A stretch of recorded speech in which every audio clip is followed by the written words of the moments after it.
আজকে আমার একদম নতুন এক্সপিরিয়েন্স থেকে আপনাদের একটা পুডিং বানিয়ে দেখাবো। পুডিংটা বানাবো ম্যাঙ্গো দিয়ে। এটা হবে ম্যাঙ্গো পুডিং, তো শেষ পর্যন্ত দেখবেন। তো আমি এখানে পুডিং বানানোর জন্য নিয়েছি 1 প্যাকেট দুধ 1/2 লিটারে, তারপরে একটা আম, 2টা ডিম। আসসালামু আলাইকুম, রাসেল সোনিয়া ব্লগ থেকে সবাইকে অনেক অনেক স্বাগত জানিয়ে আজকে আমার ব্লগটি শুরু করছি। তো আমি এখন দুধ জাল করে নিচ্ছি পুডিং বানানোর জন্য। সবাই জানেন দুধ বেশি একটা ঘন করতে হয় না, মোটামুটি ঘন হলেই হবে। তো দুধটাকে বসিয়ে দিয়ে এসেছি চুলায়, আর এখন আমি ম্যাঙ্গো কেটে নিচ্ছি। আম আর কি, এটা একদম পাকা আম, খুবই মিষ্টি আম, এটা হাড়ি ভাঙা আম আর কি। তো আপনারা যে কোনো আম নিতে পারেন। তো এই ভিডিওটা শেষ পর্যন্ত দেখলে বুঝতে পারবেন আসলে ম্যাঙ্গো দিয়ে পুডিং বানালে কেমন হয়। আমি কিন্তু এর আগে এরকমের পুডিং বানিয়ে খাইনি, এই ফার্স্ট টাইম আমি কিন্তু ম্যাঙ্গো দিয়ে পুডিং বানাচ্ছি। তো এটা কেমন হবে এখন বলতে পারবো না, একদম শেষে খেয়ে আপনাদেরকে জানাবো। কিন্তু শেষ পর্যন্ত ভিডিওটা দেখলে বুঝতে পারবেন, আর আপনাদেরকে বলে দিব যে এরকমের পাকা আম দিয়ে মানে পুডিং বানালে কেমন খেতে। তো এই যে দেখুন আমি 2টা ডিম ভেঙে নিয়েছি, আর এখন হচ্ছে হ্যান্ড মিক্সার দিয়ে সুন্দরভাবে এটা মিক্স করে নিচ্ছি, আর আম কেটে পাশেই রেখে দিছি। তো এটার সাথে এখন আমি পরিমাণ মতো চিনি দিয়ে দেবো। আপনারা আপনাদের পরিমাণ মতো চিনি দিয়ে দিবেন, পুডিংয়ে যেমন যে মানে মিষ্টি খেতে পারেন। তো ওই যে চিনি দিয়ে দিচ্ছি। ডিমের সাথে চিনি ভালোভাবে মিক্স করে নিতে হবে, কিছুক্ষণ ব্যালেন্স করে নিতে হবে আর কি।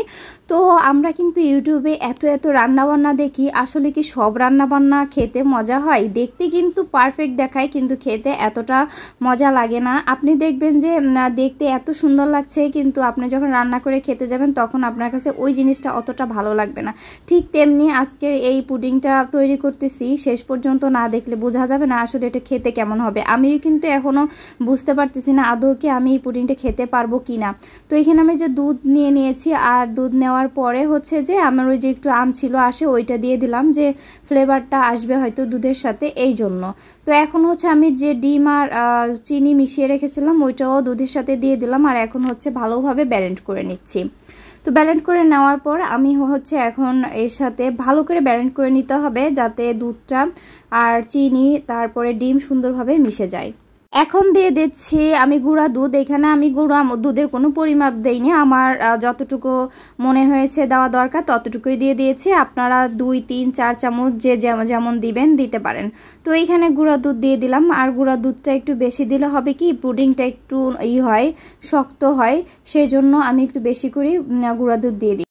গুঁড়া দুধ দেওয়া হয়ে গেছে, এখন গুঁড়া দুধকে ভালোভাবে এই দুধের সাথে আরো সুন্দর করে মিক্স করে নেওয়া হয়েছে। তো আমার পরিপূর্ণ হয়ে গেছে এটা মিক্স করা। এখন হচ্ছে আপনারা চাইলে কিন্তু এটা সেকে নিতে পারেন, তো আমি সাকাসাকি করি না। আমার মেয়ে এটা এত বিরক্ত করতেছে, ও কিন্তু পাশে থেকে জামা টানাটানি করছে, কান্নাকাটি করছে, ফুল ধরে টানাটানি করতেছে, এই কাপড় ধরে টানাটানি করতেছে। এই জন্য কিন্তু আমি এতটাও ভালোভাবে কাজগুলো করতে পারি না। তারপর আপনাদের সাথে চেষ্টা করেছি যতটুকু ভালো পেরেছি, আপনারা দেখবেন প্লিজ শেষ পর্যন্ত। আমি এখানে আম দিয়ে দিলাম, কুচি করে রাখা যে আমগুলো ছিল, আর দিয়ে দিয়েছি কিশমিশ সাথে। তো এখন হচ্ছে আমি চুলার উপরে পানি দিয়ে দিলাম। আপনারা চাইলে ওভেনও দিতে পারেন, আমার ওভেন আছে, কিন্তু আমার কাছে ওভেনে দিলে কেমন যেন পুডিংটা এতটা ভালো লাগে না, এই জন্য আমি দেইনি।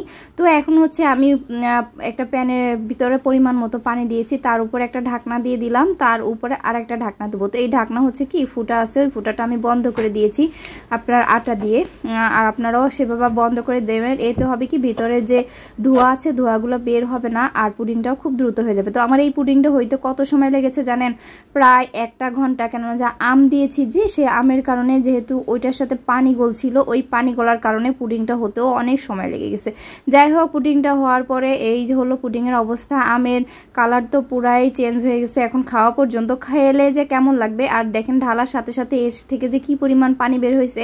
আর মনে করে এই পুডিংটা কিন্তু অনেক সুন্দর হতো, কিন্তু ওই যে আম দেওয়ার কারণে আমের গায়ে যে পানিগুলো ছিল ওই পানিগুলো কিন্তু একদম বের হয়ে এরকম অবস্থা হয়েছে। তো এই যে দেখুন আবিদ খাচ্ছে, আবিদের কাছে নাকি খুবই মজা লেগেছে, কিন্তু আমি একটু খেয়ে দেখেছি, আমার কাছে একদমই ভালো লাগে নাই। আমের যে একটা ফ্লেভার থাকে, এটা হচ্ছে যে আপনার গরমের ভাপে সেই আমের ফ্লেভারটা চলে গেছে, আমের মিষ্টি মিষ্টি একটা ফ্লেভার, ওই ফ্লেভারটা তো নেই। তো আমি একটু খাচ্ছি আবিদের সাথে, আমি খাচ্ছি কিন্তু পুডিং, কিন্তু আমটা আমার কাছে একদমই ভালো লাগে না। তো আমি আজকে আপনাদেরকে বলে দিলাম এইভাবে কখনো পুডিং বানাতে যাবেন না আম দিয়ে, এতে কিন্তু আপনাদের পুডিংটা ভালো হবে না, পুডিংয়ের জাত মান সব নষ্ট হবে।